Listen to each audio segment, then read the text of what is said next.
Tu n'aimes pas le travail, tu aimes une bonne vie. Comment? Et je vais te dire quelque chose qui va te choquer. On ne devient pas riche en priant. On ne devient pas riche en jeûnant. C'est ton pasteur qui te le dit. Montre-moi quelqu'un qui est devenu riche en priant. Montre-le-moi. Montre-le-moi. Viens me voir au bureau.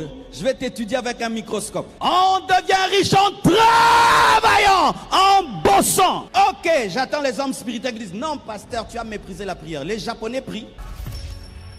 Le Japon, ils prient Jésus. À Dubaï, on prie Jésus. Donc pour être riche, ce n'est pas Jésus. Sinon, comment ils sont riches? Oh, vous êtes choqués les chrétiens. Les chrétiens vous sont choqués. Oh, Yesukaka, Yesukaka.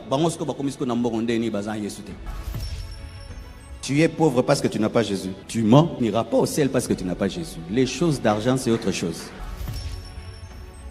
Mais pourquoi alors à Dubaï, ils sont riches? Ils ne prient pas Jésus? Explique-moi, chrétien. Explique-moi. Ah, tu ne réfléchis jamais comme ça. Tu sais pourquoi tu as peur de réfléchir comme ça? Ça va te révéler que tu es paresseux. On devient riche en travaillant. Qu'on soit païen, sorcier, magicien, chrétien, travaille. Même celui qui a le fétiche, s'il ne prend pas les ballons pour dribbler, il ne va pas marquer, il doit travailler. Mais toi, tu pries seulement. La prière va aller étudier pour toi, va aller travailler pour toi, va aller te chercher le travail. C'est pourquoi tu es pauvre, mais priant beaucoup. La prière accompagne le travail. C'est-à-dire, avant d'aller au travail, je prie. Et je vais au travail. Je finis le travail, je rends grâce. Je confie mon travail à Dieu. Mais tu dois présenter à Dieu quelque chose. Mes études, mon projet, mes affaires. Tu dois présenter quelque chose. Dieu a travaillé, ensuite il s'est reposé. Il n'y a pas de repos sans travail. Dieu bénit par le travail. Un pays se développe pas par la prière, par le travail. Je répète, Congo, le pays se développe par le travail, pas par la prière. Un pays qui ne fait que prier, qui ne travaille pas, c'est l'opium du peuple. Et de telles églises vont tuer les pays.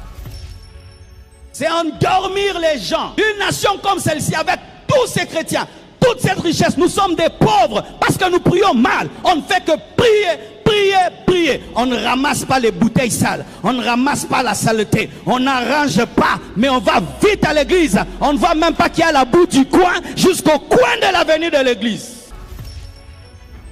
On saute la boue, on va prier. Mes frères, nous devons avoir une journée Salongo pour arranger cette avenue. 10 000 personnes, si on se dit Salongo, on va arranger cette avenue. Un jour, on viendra ici, on prie 2 minutes, on prend les houes.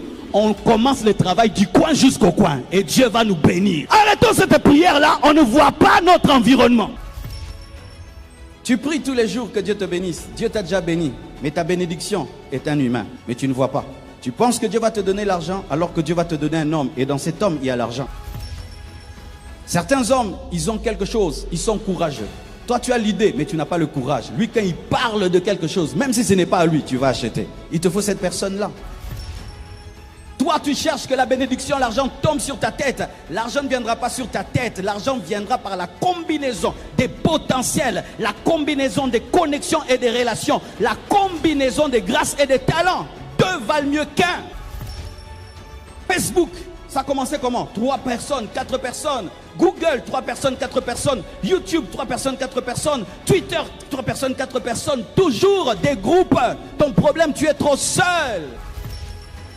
C'est pourquoi tu échoues seul. Tu stagnes seul. Et quand même tu as une banqueroute, personne ne sait et personne ne peut t'aider. Mais lorsque vous travaillez à 2, il peut savoir que tu as chuté. Lui dit non, ok, au lieu de me payer mon salaire, mets ça encore dans l'entreprise, on va encore essayer. Et puis ça remonte, vous devenez grand. Ton problème, c'est que tu es seul. L'heure est arrivée de te présenter avec ta carte de visiteur. Parce qu'une fois qu'un homme a fini de connaître ton nom, il veut connaître ton travail. Et c'est par ton travail qu'il te bénira, par ton travail. Ton nom ne bénit pas, c'est ton travail. Aujourd'hui, je suis venu vous présenter ce qu'on appelle la CBC. Dites CBC. C'est Compassion Business Connection. Ceux du premier culte, ils sont mieux. Au premier culte, ils m'ont combattu. Alléluia. On pouvait dire BCC, ça allait faire banque. Alors on fait Compassion Business Connection. C'est-à-dire la connexion des hommes d'affaires de l'église Compassion. Amen. Alors je vais vous donner 2 versets que j'ai expliqués et puis je vais vous présenter la vision. Le thème de mon message, c'est l'importance de l'unité dans l'entrepreneuriat. Tu peux le dire à ton voisin? L'importance de l'unité dans l'entrepreneuriat. Tu peux dire entrepreneuriat ou entrepreneuriat. Les deux, ça passe, c'est le français. Amen, j'ai vérifié. Entrepreneuriat et entrepreneuriat, tout c'est bien. Il n'y a pas de faute. Quand les Français décident qu'il n'y a pas de faute, il n'y a pas de faute. Hein? Nous sommes debout, s'il vous plaît. Deutéronome 15, verset 10. La Bible dit: donnez-lui et que ton cœur ne lui donne point à regret. Car à cause de cela, l'Éternel, ton Dieu, te bénira dans tous tes travaux et dans toutes tes entreprises.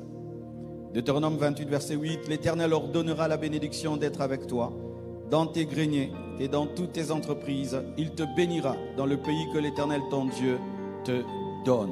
Acclamons la parole, prenez place. C'est quoi une entreprise? Une entreprise, c'est une organisation. Sans organisation, il n'y a pas d'entreprise. Toi qui dis que tu es une entreprise, si tu n'es pas organisé, tu n'as pas d'entreprise. Et même si tu en as, tu vas connaître la faillite. L'entreprise est une organisation.